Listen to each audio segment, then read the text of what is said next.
Mom, are you excited? About what? Buying your daughter a car. Are you kidding me? She needs one. Does she need it? What do you think about Teslas? The fine. What do you think about global warming? It doesn't exist. Say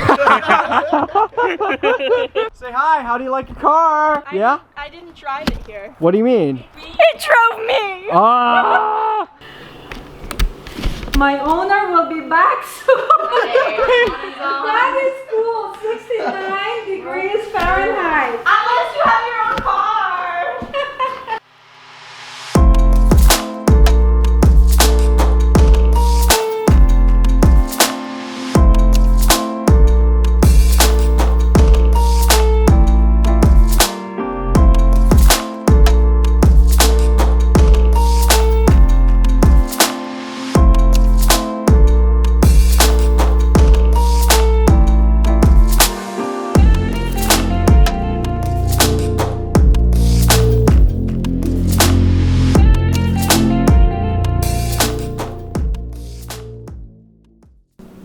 Alright, so now that we have all the commotion and the fun over of getting a new car and playing with it and stuff, I want to go ahead and try to do a review. So here we go, Tesla Model 3.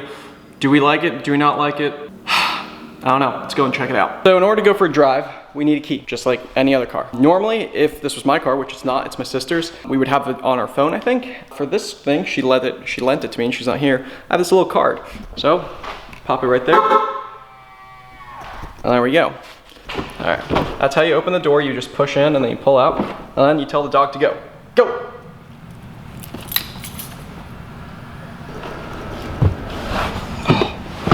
And here we are, we're in the car. So we're in the car and this is what we'll see. Really the cool thing is I have a bunch of different profiles and driver profiles here.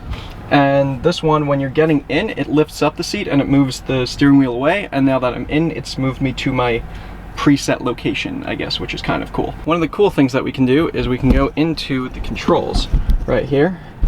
You adjust your mirrors with the steering wheel, left, right, and it's just this little knob right here, back and forth. Then we can do the steering wheel, the same thing. It's in, out, up, down, all on this little scroll wheel. And then we can do fold them.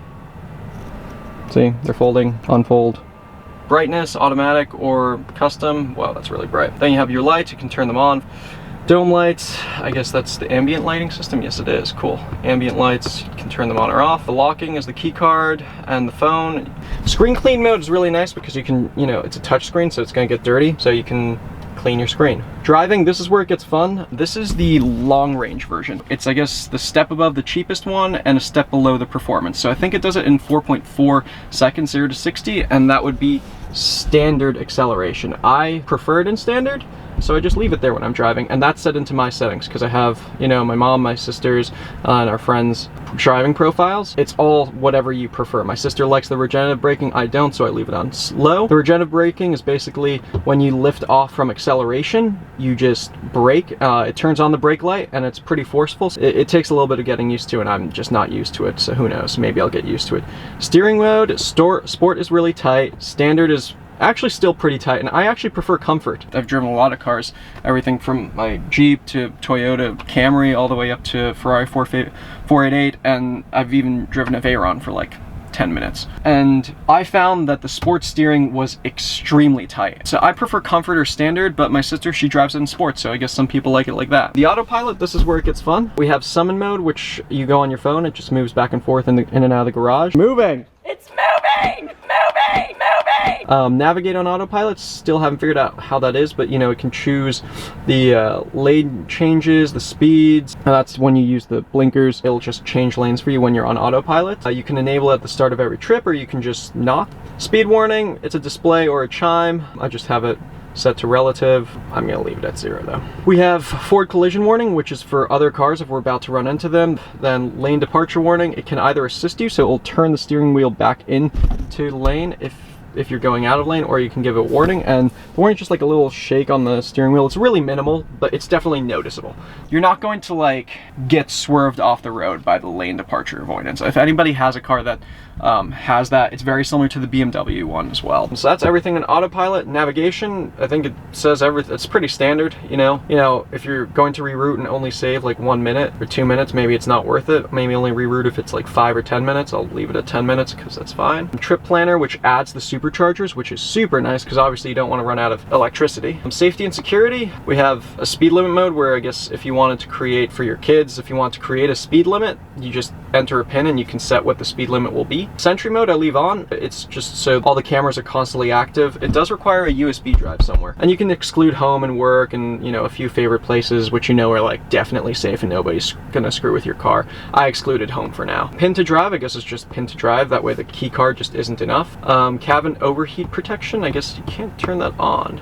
I don't know why that's not turning on. We will circle back. Service, I guess this is the service mode, and then software update, it tells you if you're on a standard or advanced system preference for updates. So one of the things that I think everybody loves about the Tesla, and one of the reasons why it gets a lot of attention, is it has a lot of Easter eggs, and some of them aren't super Easter eggy. They're just like sitting here in the settings. Essentially, if you hit the Tesla button up here, you get all the sort of toys that you can do. There's a fart noise one where if someone sits down, I think, it will fart, and you can set up where it's going to fart. It can fart on a turn signal, so if we do the turn signal, we'll turn that off though. I guess there's a few other things. There's a notepad, scratch pad. There's a reindeer thing. I don't even know how that works. Ho, ho, ho. So I guess it turns the car into Santa. How do I turn that off? I have no idea how to turn this off. I guess I just pressed the Mars button. So I guess if you turn the Mars button on, it goes to Mars, which is kind of cool. Look, Mars. We don't have the best connection here, but I guess we're on Mars now. There you go. What else do we? Oh, look at that, and we have a spaceship as our car, which is kind of cool. So then we have a fireplace right here, where it literally shows you a fireplace and it crackles and stuff, which is kind of cool. Oh, and there's music. This last one's pretty interesting. Obviously, if you have a Tesla, it's electric, and you can't just spend 3 minutes getting your gas tank charged. While you're supercharging, you can just go into this Easter egg and you can start playing video games from Atari. They have Missile Command, you know, Tempest, there's a bunch of other stuff, Lunar Lander, you know, and you literally can use your steering wheel. We'll start here. You can see that's my little lander, and I'm gonna move my steering wheel now, and he's moving. And, you know, we'll try to, I click the button right here, and he goes flying. There you go.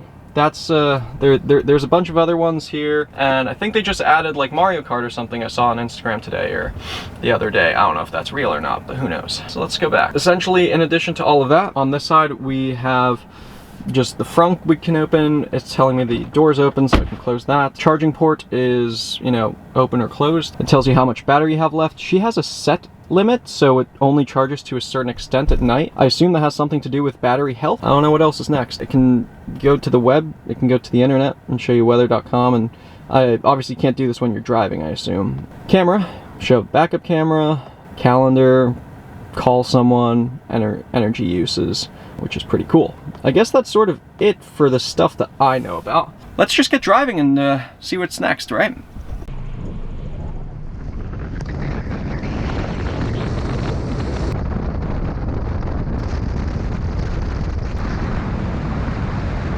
I like it. I like it a lot, actually. It's very comfortable. It's way more comfortable than my Jeep is. And the last luxury car that I drove that wasn't like a sports car was the 750, the BMW 750i or XI or whatever it is. I drove that in California, and you know what? They're quite similar in comfort and in sport range and, you know, capabilities. You know, they're both fast cars. Now, as far as tips, tricks, and toys, this does a little bit less. It has more Easter eggs and little games to play, but it doesn't have, you know, like gesture control. It doesn't have massaging seats. It doesn't have cooling seats either. That's a surprise, because those are coming pretty quickly into standard auto markets. it certainly has its place in the market. It's a very affordable way to get into electrics. I mean, the Model S, I think we spec'd one out yesterday, was I think $100,000 or something like that. It's pretty up there, and I mean it's a great option if you're willing to go, I guess, without petrol. No, go plugged in, not unplugged, plugged in.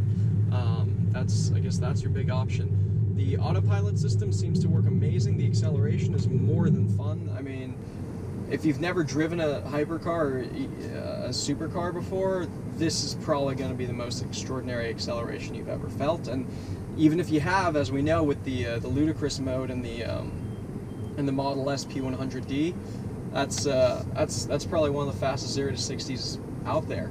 So overall, I think it's a great option. I think I have a friend, Cameron. He just got a BMW 4 Series sedan, entry-level model. So this is supposed to be a direct competitor. So hopefully at some point I'll get him into the car and see what he thinks and see if he wishes he had gone with the Tesla. We'll see. I'm very interested to know, because obviously this is that's what this car is supposed to be doing. It's supposed to be taking market share from those mid-level, entry-level luxury vehicles, and become the best. So we're just going to pull back up here, and there we go, and we'll switch back to the other camera. As you might have seen in my Costa Rica video, I like scuba diving a lot. So I'm going to see if I can fit a scuba tank in this thing, or really how much gear I can fit into it. So let me pack that up really quick.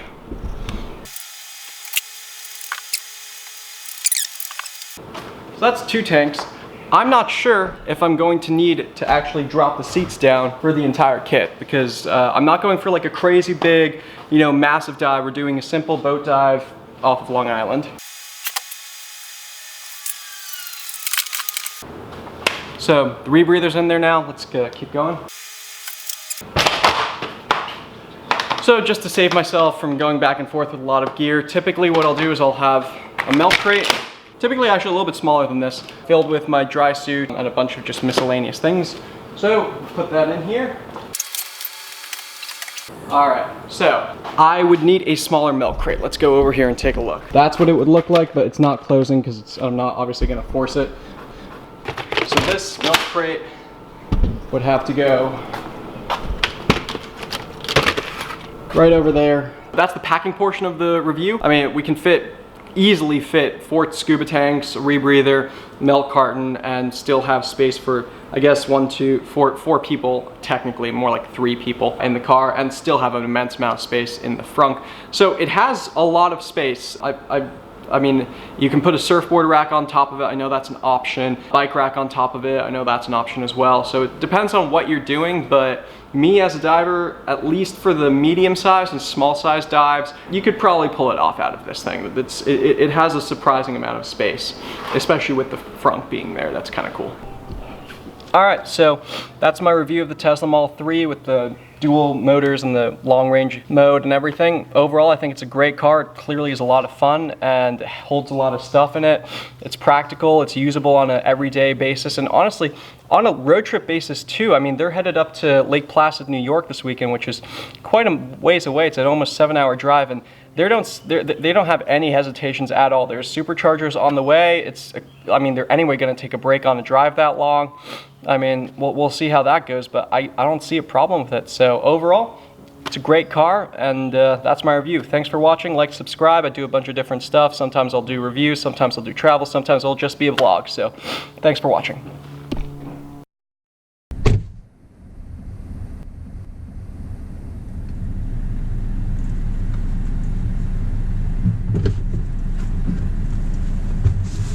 Puppy, are you just gonna take my spot in the camera?